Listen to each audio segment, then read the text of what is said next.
Hello everyone, Shashank Jaiswal है। मैंने अभी हाल ही में अपने मेरे आयुष जी हैं जो कि एस्पा की बहुत ही अच्छे से इन्होंने मुझे डील किया, जो कि ज्वेलरी का बहुत अच्छा ब्रांड है। और उन्होंने मुझे एस्पा का जो भी ज्वेलरी है जिसके बारे में मुझे बहुत अच्छे से बताया, साथ में बहुत अच्छा ब्रांड है। मैं भी ये चाहूँगा आप लोगों से कि आप लोग इस ज्वेलरी को, इस ब्रांड का इस्तेमाल करें, यूज़ करें। बहुत ही अच्छा ब्रांड है। यहाँ से मैंने भी अपनी न्यू ज्वेलरी ली है। मैं भी आप लोग से भी एक्सप्लेनेशन करूँगी कि आप लोग भी एक बार जुड़ कर देखिए, बहुत अच्छा ब्रांड है। बाकी आयुष जी आप कुछ कहना चाहेंगे? Thank you so much for sir and thank you so much for ma'am जो आप इस स्टोर पे आया और आपने इतना कीमती टाइम हम लोग को दिया।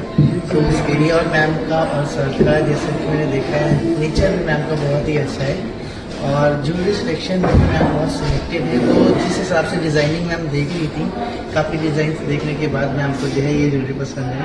और बाकी मैम और सर का तो वाकई में जो नेचर है और कॉन्फिडेंट बहुत अच्छा है।